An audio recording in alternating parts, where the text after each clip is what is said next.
As the list for what would improve our lives gets longer, our demand on governments around the world gets greater. The world has changed, but the ways in which the state tries to change the world has largely stayed the same.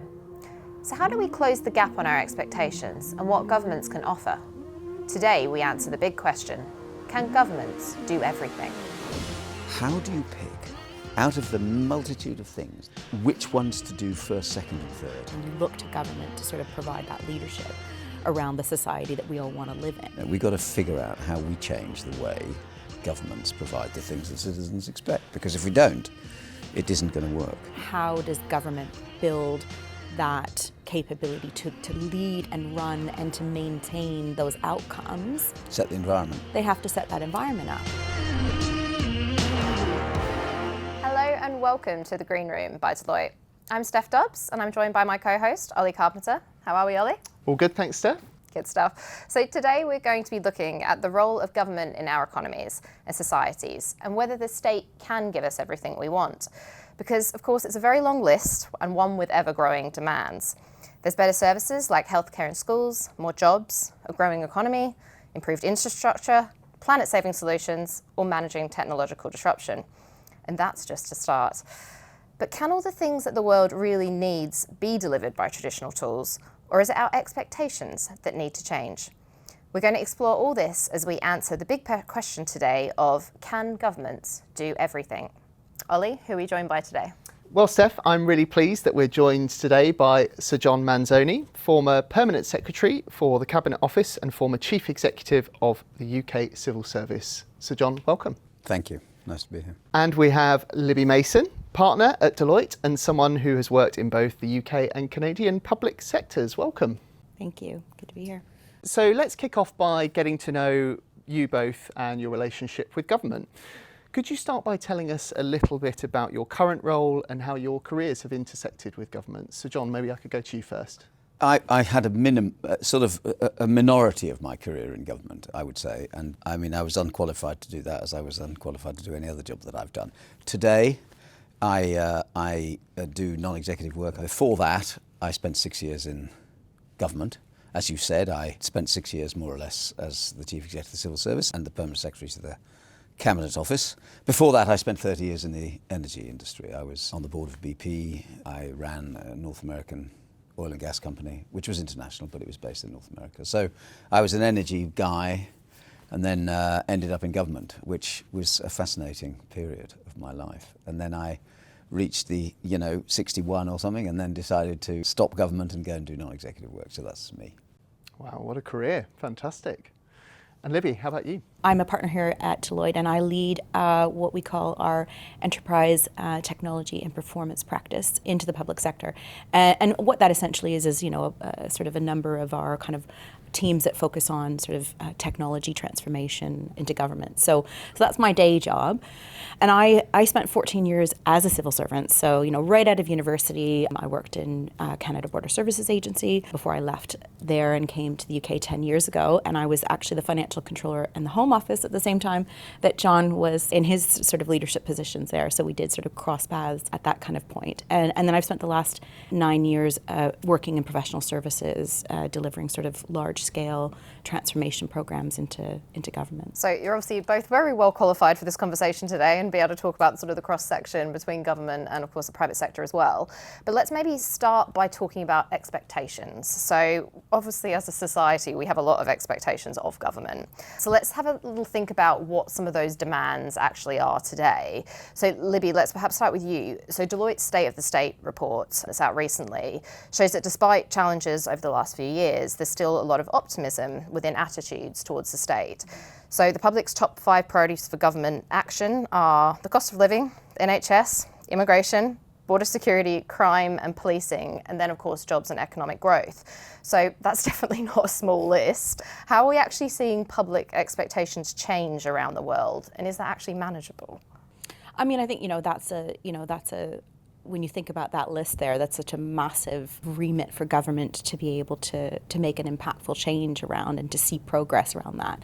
The way I sort of think about it in my experience, having worked in government, in the intersect often between government and private sector, is, how does government create that framework for, moving the dial on these things without necessarily government being responsible for delivering all of the services or changes that need to be in place for us to see outcomes that we're looking for, whether it's on crime or health outcomes or any of those types of things. So, I think in the UK right now, those are all things that are front and center for all of our citizens. And government definitely has a role to play in enabling those things to kind of move forward. But it's a question about to what extent does government need to do that themselves versus creating that framework for growth. If you look at what's happening, I mean, we're all getting older. Well, some of us getting older than others. But, the stats are extraordinary. I mean, there's just going inexorably upwards, right? I mean, there's an article today in the newspaper that just talks about a 40% real increase in disability benefits over a 10-year period. So that's like 40% up over 10 years. Look at the NHS, which is doing 30 or 40% fewer things for 30 or 40% more money. So, presumably that means either they're getting less and less effective or they're getting more and more complicated. It's not really a sustainable path. So something's got to change. And, democracies sort of move right over to the edge and then it gets really bad and then they'll change.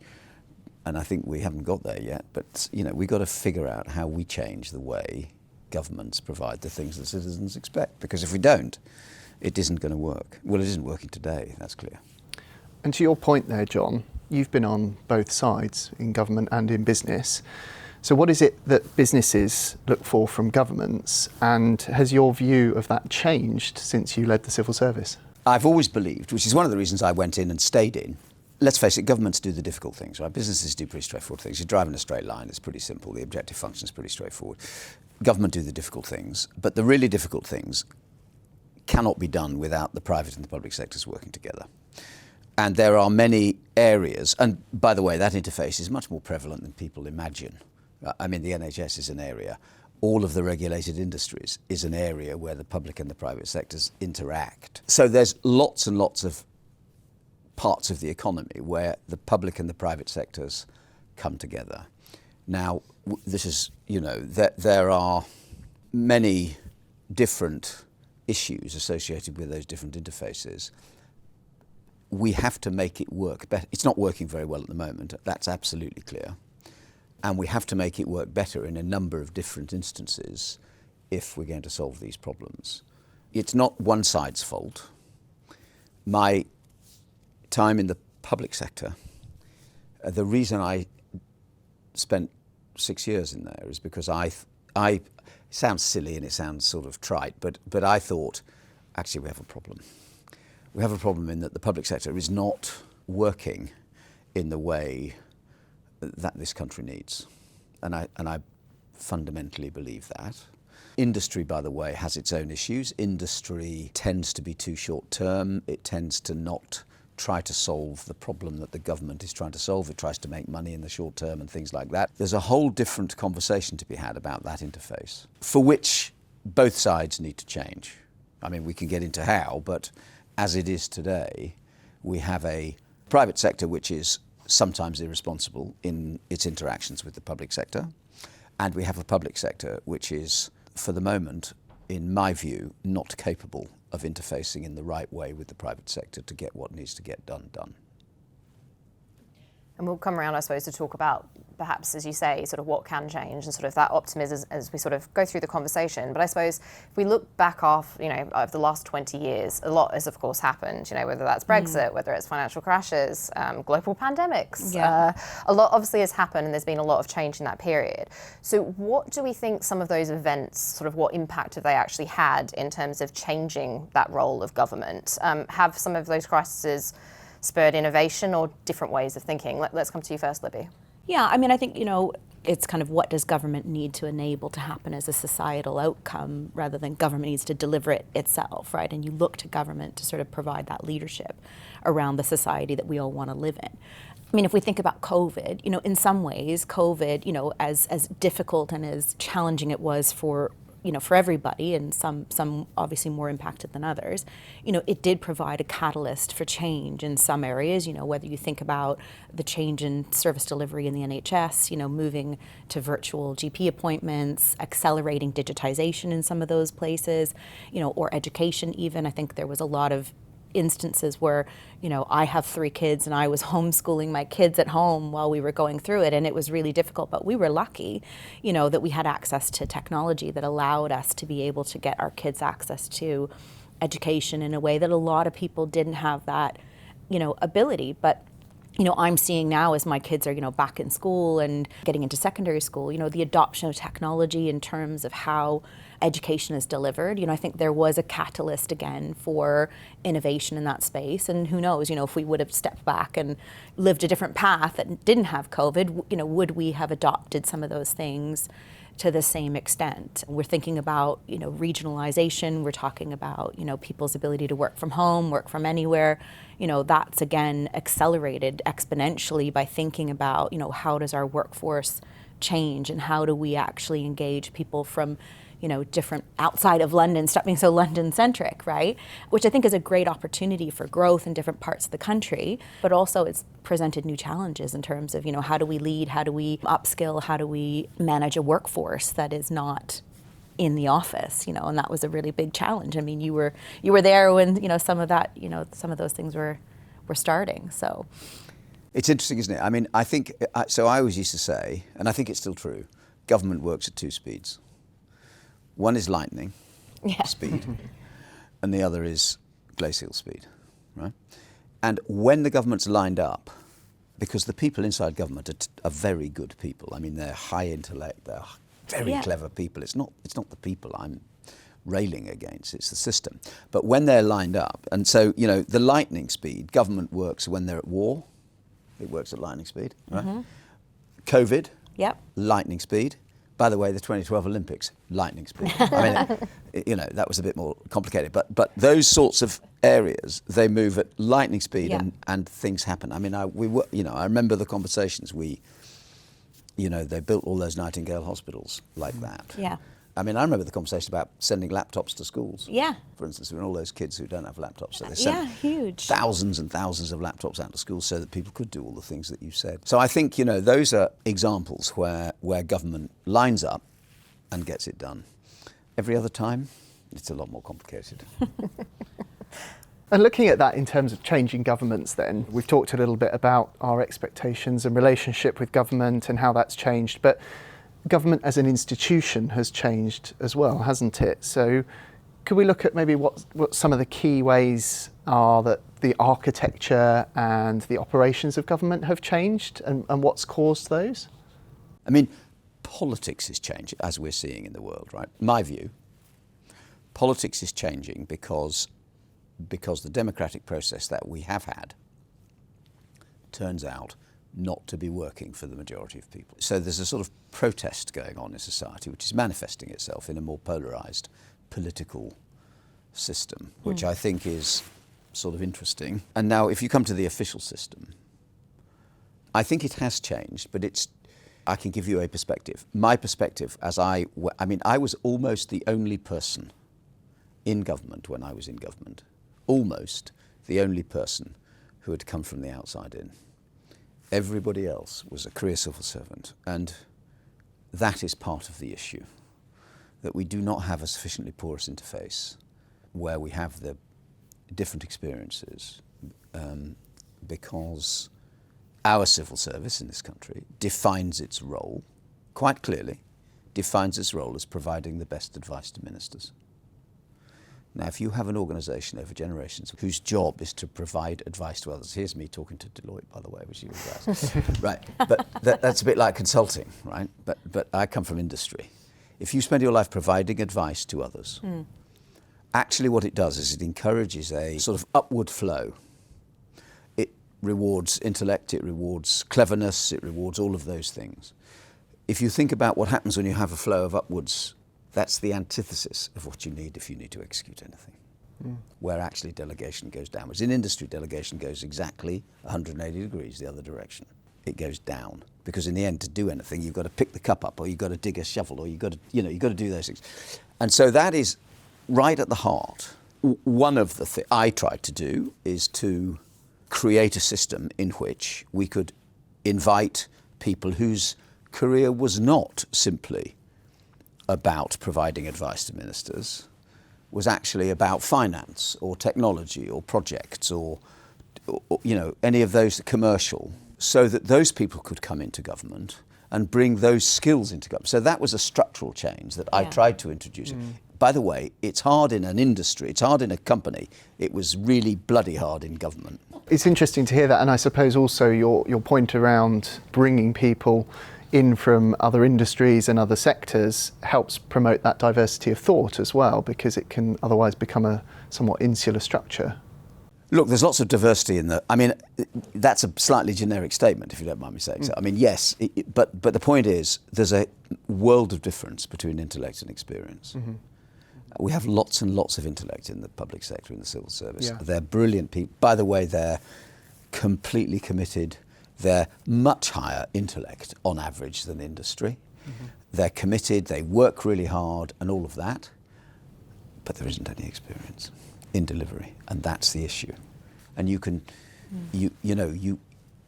I used to say often, you probably heard me say it, but you can't do policy without intellect, but you can't do delivery without experience. And those two things are fundamental. Well, I remember I was telling these guys before, I remember being in an SCS briefing, when you were sort of coming into, after having done that role in major programs, where you'd led sort of the stand-up of the major programs, which has been a huge step forward in government in terms of building some of that capability around, professionalizing the concept about major programs delivery in government, and how that then drives and takes on some of these really big, complex, knotty issues that have to be choreographed and orchestrated by government, not necessarily always delivered by government. And I think, this is where I think that intersect is quite interesting about, I think it's right for the population to look to government to create that framework for, whether it's growth or, health outcomes or educational outcomes or societal norms, whether it's, legislative or otherwise, around kind of how do we as a society, whether it's the UK or any other country, I think government needs to be the architect of what that looks like. And the question is where does the implementation capability need to come from, and how does government build that capability to lead and run and to maintain those outcomes? Set the environment. They have to set that environment up. And, I think there has been, thinking about some of the programs, I think, and obviously, John, you were critical in sort of initiating some of this stuff, the focus on the functions, so government has put a lot of investment around professionalizing some of those, whether it's major programs, whether it's, finance or HR or commercial function, they've done a lot of structural things internally to create, leadership. And there has been permeation between public and private. I think, I was in one of those briefings actually, where you brought in a whole host of, people into the government. And because I had formerly been in the Canadian government, I sort of looked like I was coming in from outside. I was just coming from a different civil service. But, I think the message was really clear that you were sort of giving to us as a set of senior civil servants who are coming in about, I think you need to learn how to work the halls of Whitehall. You need to understand some of the, the things that maybe you wouldn't be used to having come into government. But equally, that there is real value that you need to figure out how to partner up with all of that sort of intellect and experience and systems knowledge to be able to move the dial forward from some of that experience. And I think, having come out now into professional services and working with government as my client and helping to try to move the dial forward on really big, complicated programs, that is still something we need to work on, is about how do we create that trust? How do we allow that advice and experience to be landed in a way that can have the maximum impact? Because at the end of the day, I'm still a citizen, right? I want to reap the benefits of the transformation that we're delivering together. I have my core values that come from having grown up in the civil service. I'm still dedicated to those outcomes. I've just chosen to kind of have that impact in a slightly different way. It's interesting. I mean, I think there's two, you can separate what government does into two things. The first is what government does for itself. I mean, it sets policy. Yeah. It Legislation framework. legislation and all that kind frameworks and all of that kind of stuff. And then to get that stuff to work, it has to interface with the private sector one way or another, or with, and it can do that, as I've mentioned, through a regulatory framework, by the way, through setting an investment climate that will attract investment into the country, through all sorts of different ways. And I touched several of them now. I mean, through an R&D structure, which encourages private and public sector R&D together. So it does things through that interface. And by the way, those interfaces, are hard. I mean, you have to be super clever to be an economic regulator in this country, because what you've got to try and do is set the environment for the private sector to go to work and do it really well. And I think, though, that there are a couple of issues. I mean, first of all, as we've discussed, that interface doesn't always work very well. It can be more direct. I mean, so there's a whole set of things about that interface, direct through the regulatory environment and all of those things, which need some work. But then over here, even when government does its own thing, and this was the other aspect of the functional structures, right? So let's say we have a mission. So the question is, what resources is it going to take? How do I allocate those resources? How do we set accountabilities to drive that mission for an outcome? And here, government, in my view, there's another problem, because what a company does, when you think about it, it sets a strategy. Strategy is 10% thinking, 90% execution. But the 10% thinking is really, really important, and you have to make some choices.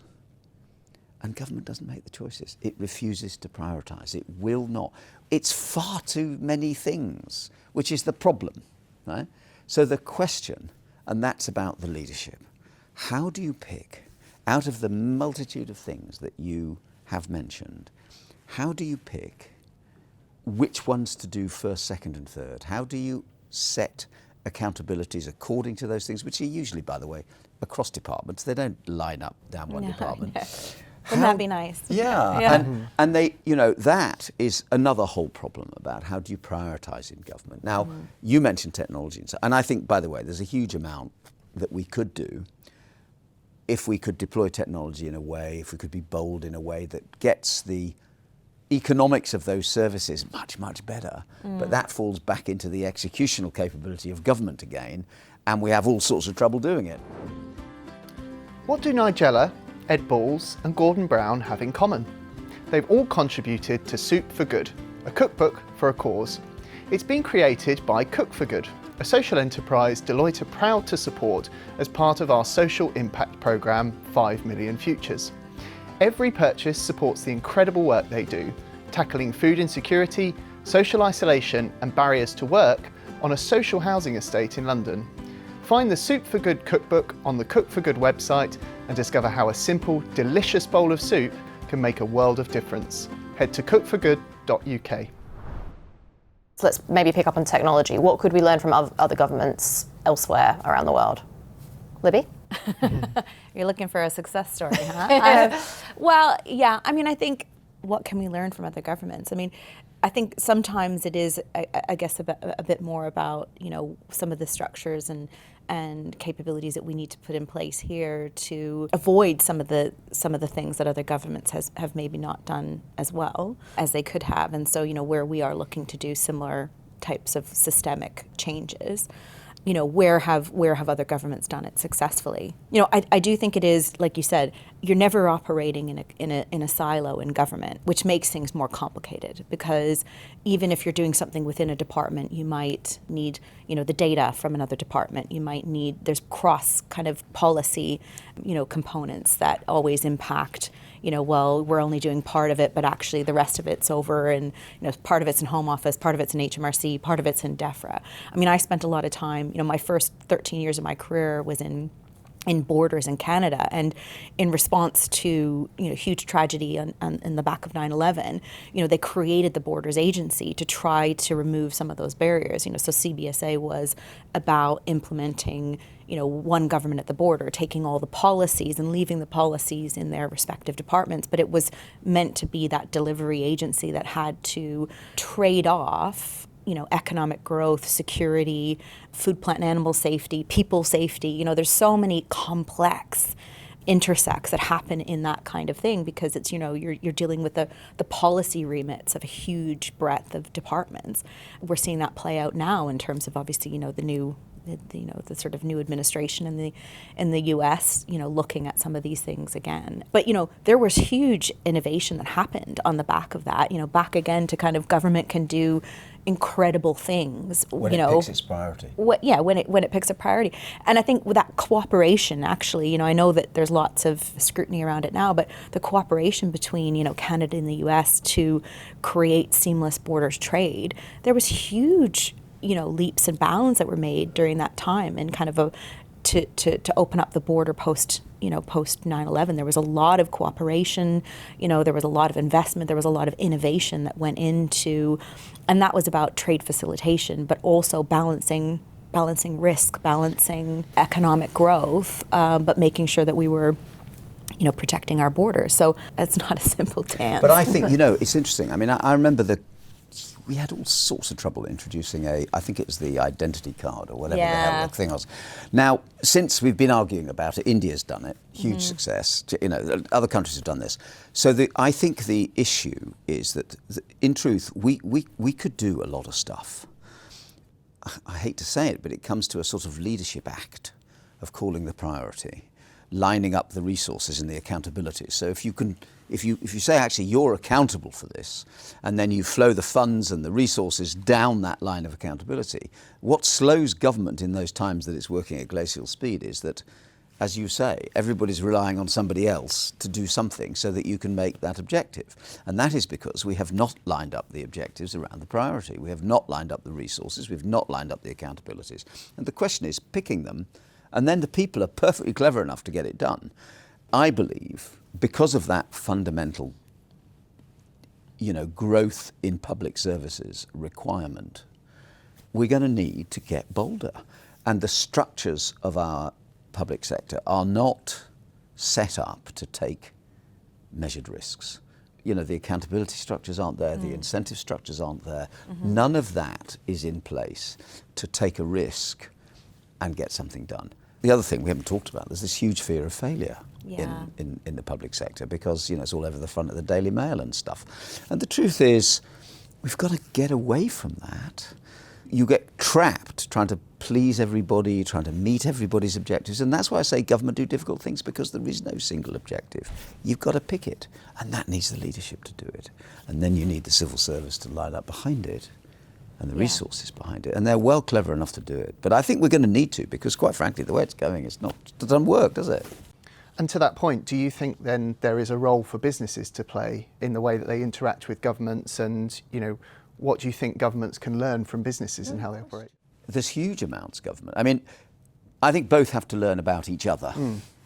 I shall say this, and it's probably a bit controversial, but it drives me nuts watching groups of people being invited into number 10 for a council. Nothing happens in number 10. One of my hats is the energy industry. There is we have billions of pounds of expenditure, but you need sector by sector. Driving growth in this country is going to need detailed work. We're going to have a planning bill. It's not the planning bill. The detail it's a thicket of legislation at regional, local and super local level that have to be cut through to get stuff done in this country. That's the leadership. I mean, industrial strategy is a huge opportunity. I just hope we can create those fora at a working level between industry and government where serious people can sit down and make serious decisions. It is not going to happen around a table in number 10. Yeah. Well, and I think it's a tricky one, right? Because, sort of some of the things I do in my day job should be pretty table stakes. I do a lot of back office, shared services, ERP, automation, service design. That's kind of, what I do for my day job. And I think it's not as simple as just saying, look at what the private sector is doing, you can copy that. I think that's blunt, and I think it's kind of Doesn't work in it doesn't work. It doesn't work. I think there is value in understanding and some building, like you said, that confidence that actually this has been done before and this is a kind of this is proven that it can work. But I think the job for leaders in government and the job for us as partners is to help to understand, how do we create conditions for success? How do we help, to kind of build that confidence and bring that delivery capability so that we can understand how to take things that are, look, there's lots of private sector failures around things like this as well. It's not like private sector has everything sorted and, they're whizzing through these back office, programs. There's a lot of, really incredible successes. And I think, the conditions are slightly different, in terms of. I don't think the private sector is much better than the public sector at these Sometimes, yeah.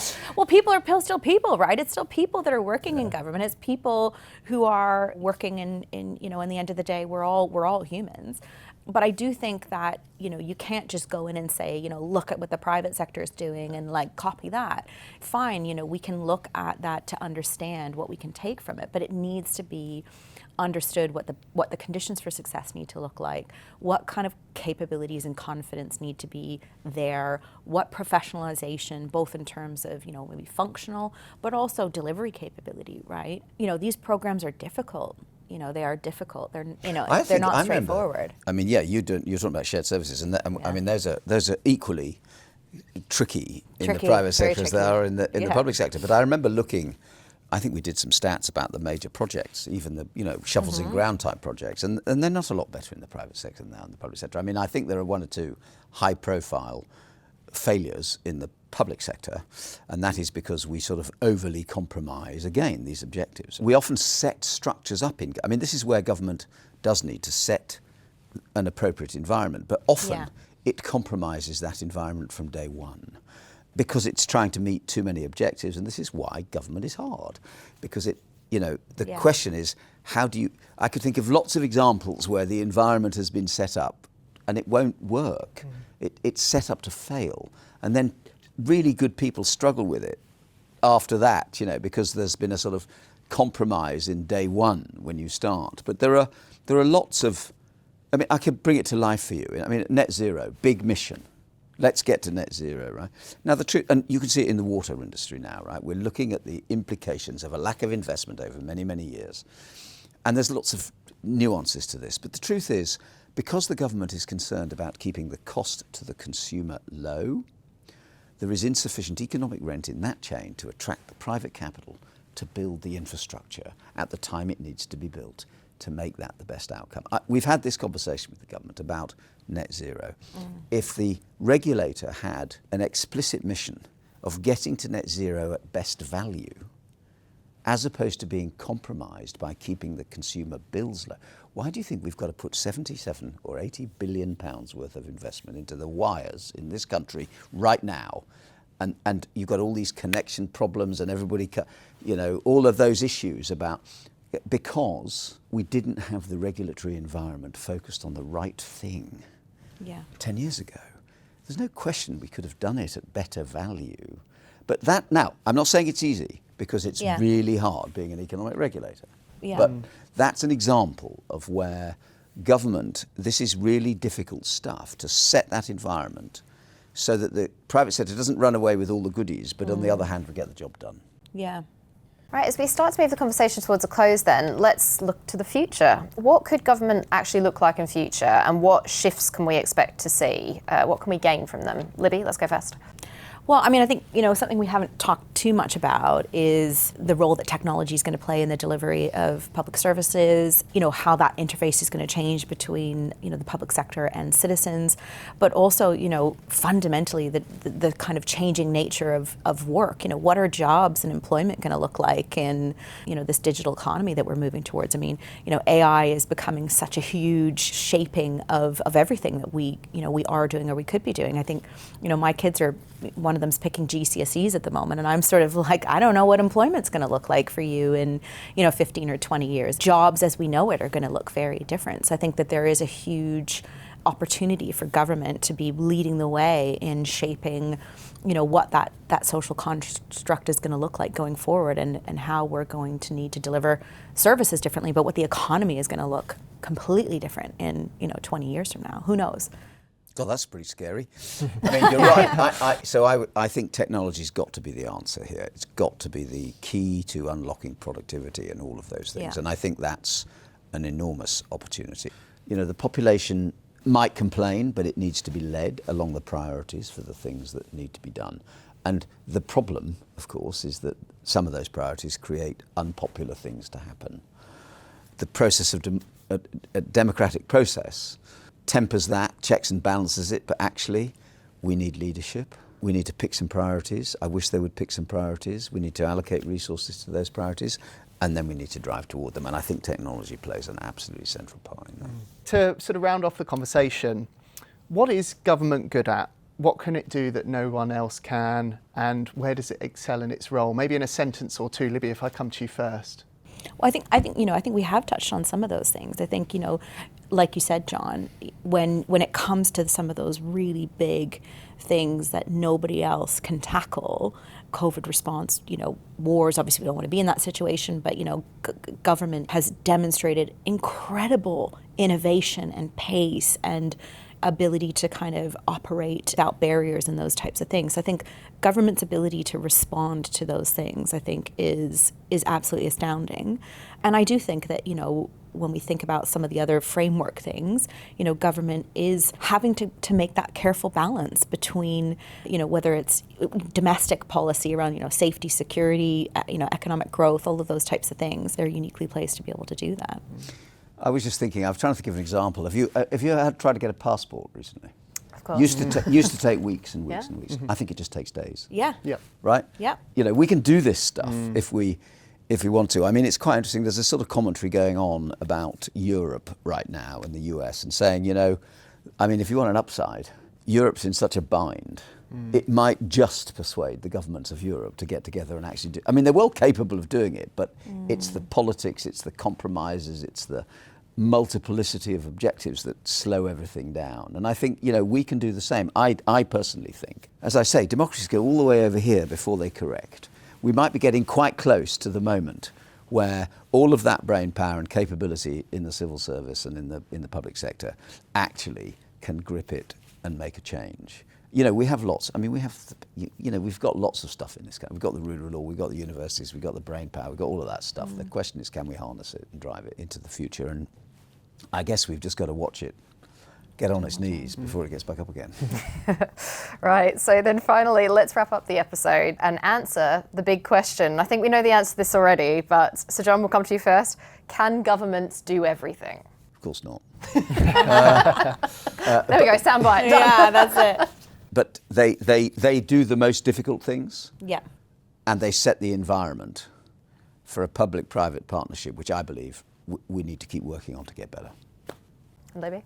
I mean, I don't know what else I can say other than just I completely agree. I mean, I think, government shouldn't do everything. And, it's up to them to sort of create the environment for the outcomes that we're looking to achieve as a society, and being able to make those choices about where do they really feel like they need to be that delivery capability and where are they more of an enabler for that. And I think that's a really difficult, balance to strike. Definitely. Well, both, thank you so much. It's been a really great chat. So thanks for coming in today. Thank you. Pleasure. Thank you. Thanks for listening to this episode of The Green Room by Deloitte. We release a new episode every other Tuesday with another big question. So don't forget to hit follow or subscribe to this podcast wherever you're watching or listening. That way you'll be alerted whenever a new episode drops.